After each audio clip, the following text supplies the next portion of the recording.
Andrew Huberman.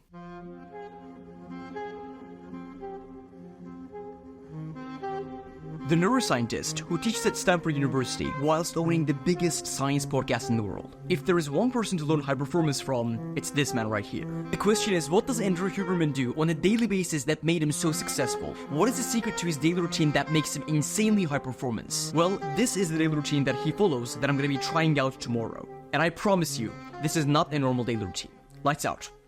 Andrew Huberman wakes up naturally between 6 and 6:30 a.m. every morning without an alarm clock. And the first thing he does is he writes down the time that he woke up at. Then it's time for hydration. He puts a little bit of salt into his water for electrolytes. I force myself essentially to drink at least 16 and most days 32 ounces of water. I also put a little bit of sea salt in the water.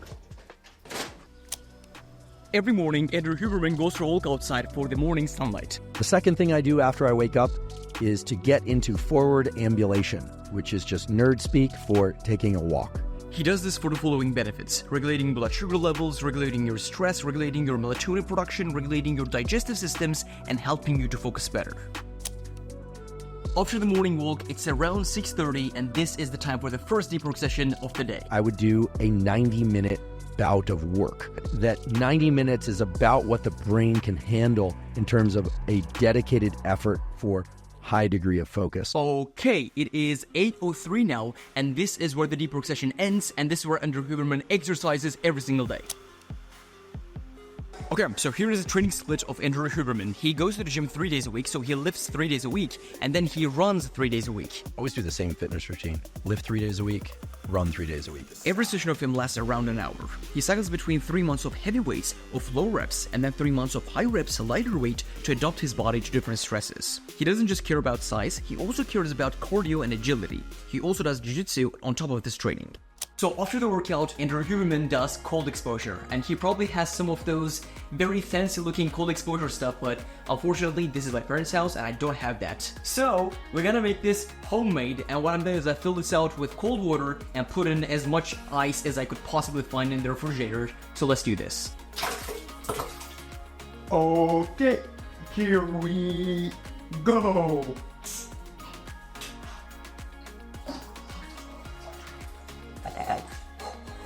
This is no joke. Okay, the video pauses for 15 minutes. I'm gonna reheat my body.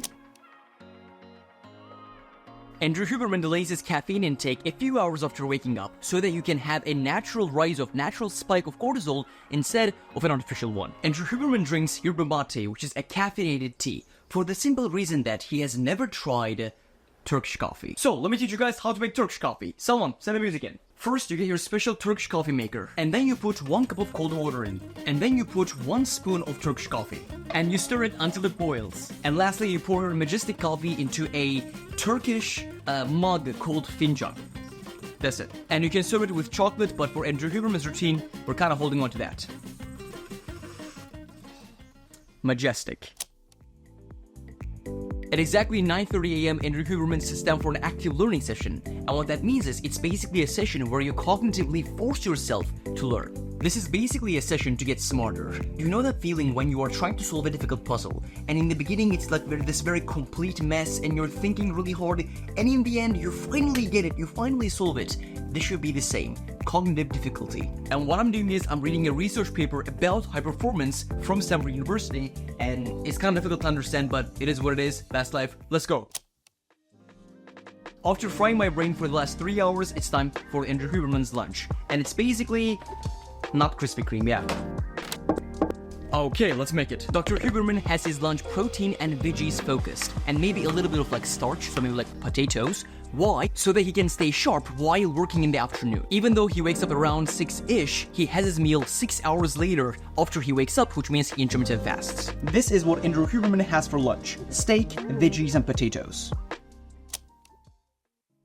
Okay, it's 1 p.m. and this is where Andrew Huberman does something called NSDR. And I can guess the question on your mind, what the fuck is NSDR? NSDR stands for non-sleep deep rest. Translation, you are not asleep, but you are in deep rest. And obviously, there are very different ways to do this, but Andrew Huberman does something called Yoga Nidra. Yoga Nidra. And it's very much like meditation. It's like a guided meditation, and Andrew Huberman has some videos on his channel where he guides you through the experience. This practice seemingly helps to regulate your stress levels and allows you to fall asleep faster. Inhale deeply through your nose.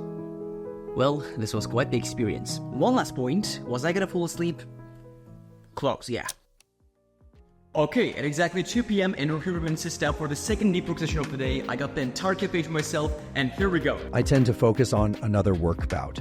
So this would be, for me, sometime around 2:30 or 3 o'clock in the afternoon. Well, it's 3 p.m. and the deep work session number 2 is done. As you know, Andrew Huberman is famous for his podcast, the Huberman Lab, the most famous science-based podcast in the world. And that's why we're going to be recording a podcast for my second channel today. My name is Andrew Huberman, and I'm a professor of neurobiology and ophthalmology at Stanford School of Medicine.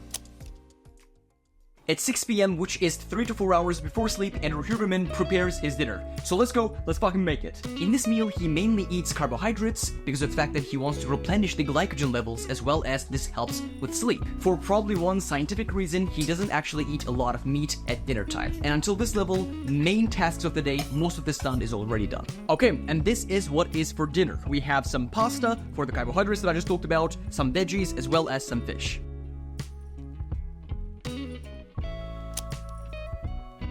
After dinner, Andrew Huberman goes for another walk, but this is not an ordinary walk. So while walking, he gets a book and a pen to take notes with, to underline things with, and then he reads literally while walking, every day. As I walk while reading a book, in the yard, I'll just pace back and forth or walk in a circle. Yeah, I'm not gonna lie, this was extremely awkward. Every single person that's walking by who saw me was literally looking at me like, what the fuck is this guy doing? Well, it is what it is. It's Dr. Huberman's Daily Routine, baby. After the walk, Huberman continues to read while watching the sunset. Get some sunlight in your eyes in the afternoon hours, so maybe 4 p.m.-ish. For the people who are wondering, here are the 8 books that Huberman suggests to read. Deep Work, Dopamine Nation, The Creative Act, Longitude, Breath, Outlive, The 4-Hour Body, and Immense World. 1 to 2 hours before sleeping, Dr. Huberman stops looking at screens, so I'm putting my phone into a charging mode in another room. Okay, here are 2 things that you can do according to Andrew Huberman that actually increases your sleep quality. Number 1, make your room as dark as possible when you're sleeping. And number 2, make your room cooler because it's better for sleep. And this is a scientifically optimized daily routine of Dr. Andrew Huberman. I have one question to you. Are you satisfied with your work ethic? Are you satisfied with your day-to-day performance? Are you satisfied with your productivity? You might be watching all of these productivity videos and saying to yourself, well, God, I wish I was as productive as this guy. I would get like 3 times more work done. I want to help you do that. I want to help you become a high performer. If you're someone who procrastinates, who can't stay consistent, who can't build discipline, you can't really sit down and get started with the work, and when you sit down and get started, you get distracted like this. And if you want to double your productivity with proven high performance strategies in the next 6 weeks, I've made an unlisted YouTube video for you. And that YouTube video is the first link in the description. It's, again, an unlisted YouTube video. It's not public, and I'm not going to make it public, and I think you should watch it. Alright, it's the first link in the description. Go watch that video.